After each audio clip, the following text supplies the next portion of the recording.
मुझे आप ये बताएं, आपको रशिया से गंदम इंपोर्ट करनी पड़ रही है, आप एक एग्रीकल्चर कंट्री हैं आप।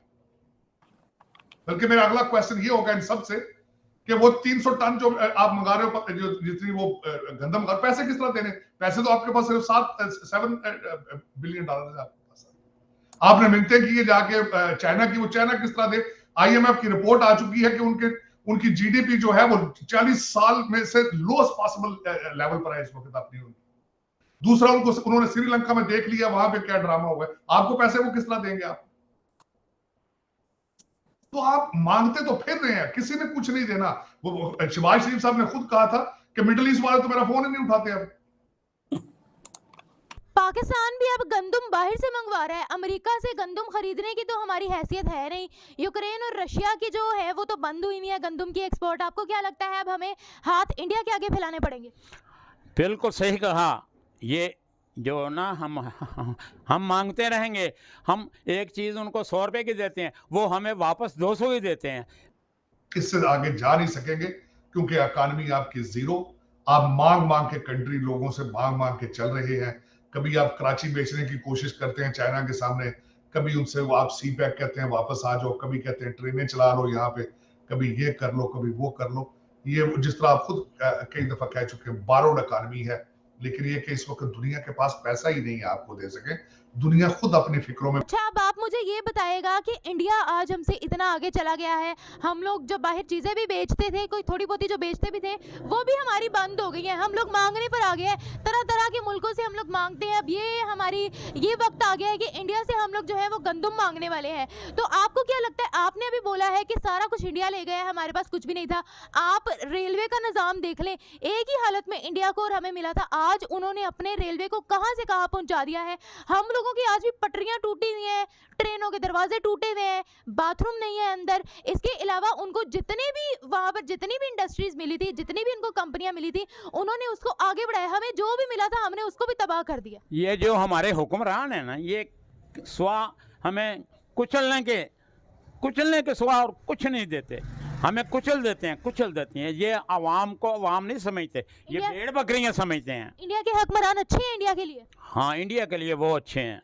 आपकी सरहद अगर चाइना के साथ ना मिलती, आपका बॉर्डर इंडिया के साथ ना होता, अफगानिस्तान ईरान के साथ बॉर्डर ना होता, यकीन करें आपसे शेक हैंड कोई ना करता।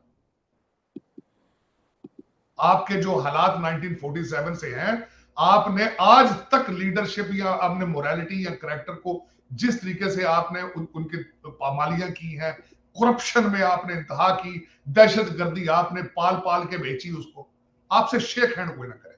मैं तो वॉशिंगटन DC में बैठा हूं, मुझे पता है ना, मैं पाकिस्तानी, कि मुझसे लोग अमेरिकन क्या क्वेश्चन करते हैं पाकिस्तान के बारे में, आपकी रिप्यूट क्या है, ये मुझसे पूछा जाता है। हम लोग तो बिक जाते हैं 2 समोसों के पीछे, एक बिरयानी की प्लेट के पीछे। ये आपने बात सही कही कि हम बकाऊ माल हैं, बकाऊ माल। जो चाहता है हमें खरीद लेता है, जो चाहता है हमें खरीद लेता है। वाह! इतना अगर हम लोग का ईमान मजबूत है, अगर हम कहते हैं कि हमें जज्बा बहुत है, हम क्यों बिकते हैं? फिर हम क्यों किसी के रोब में आ जाते हैं, किसी के दबदबे में हम क्यों आ जाते हैं? वो काफिर है, आपके मुताबिक वो काफिर है, वो हिंदू है, वो आज हमसे इतना आ गए हैं कि वो किसी की सुनते नहीं। वो तो अमेरिका को खड़ी खड़ी सुना देते हैं। अगर सुना देते हैं तो उनके पास सब कुछ है हमारे पास कुछ नहीं है। हम परेशान हैं, दुखी हैं। पहले वो बचपन में कहते थे पाकिस्तान नाजुक दौर से गुजर रहा है, अब इस एज में मैं देखता हूं कि मुल्क जो घंटों के हिसाब से चल रहा है, लेकिन अगले घंटे मिनट अब बड़े सेंसिटिव है। जब कोर कमांडरों के घरों के ऊपर हमले हो रहे हो तो आप खुद अंदाजा लगा लें कि वो उस कंट्री की डायरेक्शन क्या है। कोर कमांडरों के घरों के ऊपर हमले मैंने नहीं पहले देखे थे अपनी जिंदगी में, बहसीते पाकिस्तानी अमेरिकन मैंने नहीं सुना। लेकिन रिच कंट्रीज ने भी और पुअर कंट्रीज ने भी इंडिया से रिक्वेस्ट की है, इंडिया से अपील की है कि हमें आप वीट एक्सपोर्ट करें, इस वक्त हमें आपकी बहुत ज़्यादा ज़रूरत है। तो अगर हम बात करें वीट की, एग्रीकल्चर की, तो पाकिस्तान को भी एक ज़रूरी मुल्क कहा जाता है, एक एग्रीकल्चरल कंट्री पाकिस्तान भी कहलाई जाती है। लेकिन हम ये देखते हैं कि पाकिस्तान खुद एग्रीकल्चर में बाहर से इम्पोर्ट कर रहा है। आपकी इंटरनेशनल कम्युनिटी के अंदर आपकी इस वक्त मजाक उड़ाया जा रहा है, देखा जा रहा है कि how immature you are, how mismanaged you are, how misplanned you are. This is what is going on in Washington DC today. और ये अफसोस है, अफसोस के साथ मैं तो पहले शर्मिंदा होता रहता हूं। आप उस लेवल से आगे आ चुके हैं। अब आप बिल्कुल कहते हैं अब आप फूफ इस तरह उड़ने की जगह पे पहुंचे हुए हैं। उसकी वजह यह है ना कि आपके हालात पहले ही घुटनों के बल हैं। 4 करोड़ आपका लोग जो है वो खुले आसमान के नीचे हैं। आज आप जिस जगह पहुंच चुके हैं, you can not afford it, you can not afford it. आज आपको मैं समझता हूं कुदरत भी रो रही होगी आपके हालात देख। आप 1 मिनट के लिए आंखें बंद करके देखें, हिस्टोरियन क्या लिखेंगे आपके बारे में कि आपको तबाह करने के लिए किसी दूसरे मुल्क को आप पे हमला करने की जरूरत नहीं पड़ी, आपने खुद ही अपने मुल्क को जला दिया। हिस्ट्री में यह लिखा जाएगा कि आपके अंदर से ही लौंडे लपाड़े ट्विटर जो आपने ट्विटर पे जो रेज किए थे, ऐसे वो लोग हैं जो मेरा मकसद जिनका पढ़ने लिखने का टाइम है, जिनका काम करने का टाइम है, आपने उनको किस ट्रक की पत्ती के पीछे लगाया है, उन्होंने ही अपने मुल्क को जला के राख कर। तार साहब बहुत सारे लोग कह रहे हैं कि ये बेसिकली जो सियासी जमातों ने एक टेम्परेचर उठाया था कि गिरा दो जला दो, शेख रशीद कहा करते थे गिरा दो जला दो मार दो, ये कर दो वो कर दो, और इमरान खान भी ये इस तरह की बातें करते थे कि जी जब मैं इस्लामाबाद जाएंगे तो पंजाब जो इस्लामाबाद की पुलिस है वो हमारे साथ मिल जाएगी, हम जाके चीज़ें अपने कंट्रोल में ले लेंगे।